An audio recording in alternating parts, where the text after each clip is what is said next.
आज Doubtnut app download करें। Doubtnut पर अपने सभी गणित, रसायन विज्ञान, भौतिक विज्ञान और जीव विज्ञान के डाउट्स का करो सफाया। बस प्रश्न की फोटो खींचो, एक ही प्रश्न को क्रॉप करो और तुरंत वीडियो सोल्यूशन पाओ। अभी डाउनलोड करें। हेलो दोस्तों, हमारे पास एक प्रश्न है। अप्रगामी तरंगों से आप क्या समझते हैं? इनकी दो मुख्य विशेषताएं क्या हैं?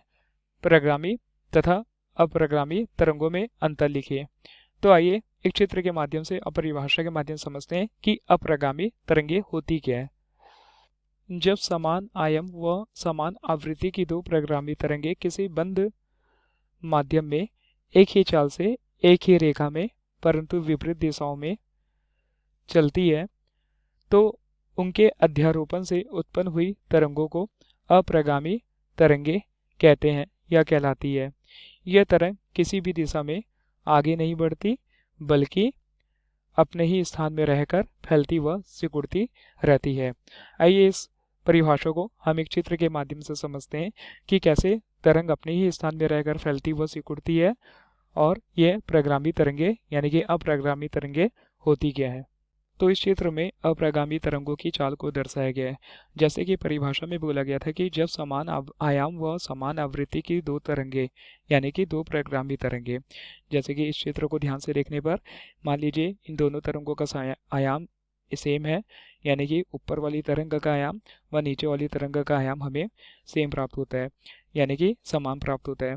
इसी प्रकार दोनों तरंग की आवृत्ति भी हमें समान यानी कि दोनों तरंग की आवृत्ति होगी उसे हम एफ यानी कि एफ मान लेते हैं। तो जब समान आयाम व समान आवृत्ति की दो प्रगामी तरंगे किसी बंद माध्यम में एक ही दिशा में एक ही चाल से एक ही रेखा में आगे बढ़ती है, यानी कि मान लीजिए कोई बंद लूप है या कोई बंद परिपथ है और ये जो दोनों तरंगों की चाल है, जैसे कि हम देख रहे हैं ये दोनों तरंगे की चाल एक ही माध्यम में एक ही रेखा में किंतु विपरीत दिशा में, जैसे कि पहले तरंगे की जो दिशा है हमें इस तरफ प्राप्त हो रही है और दूसरे तरंगे की जो दिशा है जो नीचे वाली तरंग है हमें उसकी दिशा इस तरफ प्राप्त हो रही है परंतु विपरीत दिशा में चलती है। जैसे कि हमने चित्र के माध्यम से जाना तो उनके अध्यारोपण से उत्पन्न हुई तरंगों को अप्रगामी तरंगे कहते हैं। अध्यारोपण से तात्पर्य जब पहली तरंग यानी कि ऊपर वाली तरंग जब नीचे वाली तरंग से मिलती है और नीचे वाली तरंग जब ऊपर वाली तरंग से मिलती है तो इन दोनों के मिलान बिंदु को अध्यारोपण कहते हैं। तो और इनसे एक नई तरंग प्राप्त होती है, तो इस प्रकार की तरंग को हम अप्रगामी तरंग कहते हैं। अप्रगामी तरंग कहते हैं। यह तरंग किसी भी दिशा में आगे नहीं बढ़ती। क्यों नहीं आगे बढ़ेगी? क्योंकि समान आयाम और समान आवृत्ति होने के कारण ऊपर वाली तरंग जो है वह नीचे वाली तरंगों को आगे बढ़ने नहीं देगी और नीचे वाली तरंग में भी समान आयाम और समान आवृत्ति होने के कारण किंतु विपरीत दिशा में होने के कारण ये ऊपर वाली तरंग को आगे बढ़ने नहीं देगी, क्योंकि दोनों तरंग की जो दिशा है वह हमें विपरीत दिशा में प्राप्त होती है, क्योंकि दोनों तरंग का जो आयाम और आवृत्ति भी है हमें समान प्राप्त होता है। बल्कि किसी भी दिशा में आगे नहीं बढ़ती बल्कि अपने ही स्थान में रहकर फैलती व सिकुड़ती है।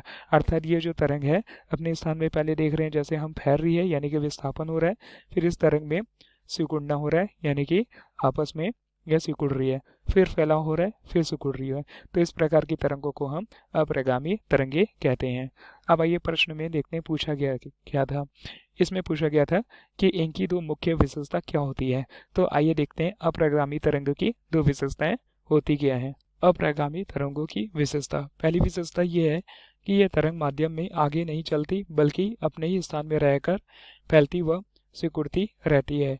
इसी गुण के कारण इन तरंगों को अप्रगामी तरंगे कहते हैं, जैसे कि हमने चित्र के माध्यम से जाना।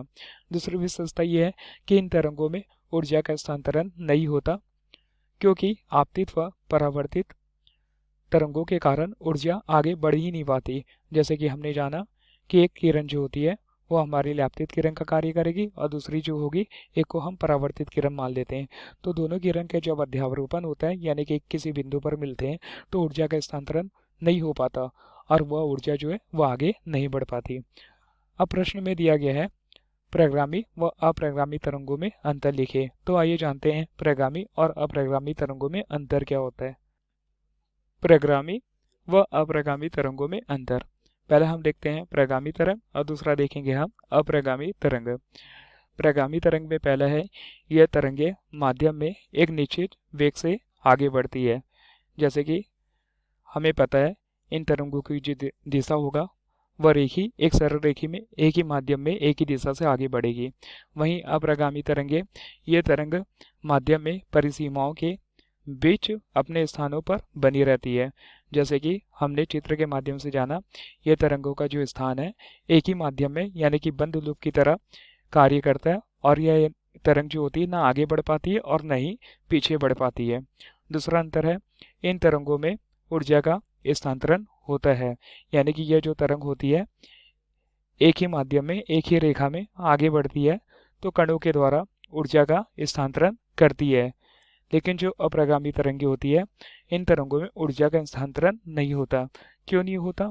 क्योंकि जैसे कि हमने चित्र के माध्यम से जाना कि यह तरंग एक बंद लूप में कार्य कर रही है, यह न ही आगे बढ़ पा रही है न ही पीछे जा पा रही है, ये केवल अपनी स्थिति में रहकर फैलती व सिकुड़ती रहती है। इस कारण ऊर्जा का एक स्थान से दूसरे स्थान में स्थानांतरण नहीं हो पाता। अब तीसरा अंतर देखते हैं, प्रगामी तरंग, इन तरंग में कणों की गला अलग अलग होती है। जैसे कि हमने जाना ये जो कण होंगे ये एक बार श्रृंग एक बार गर्त की स्थिति की और विस्थापन होंगे, यानी कि इनकी कला अलग अलग होती है।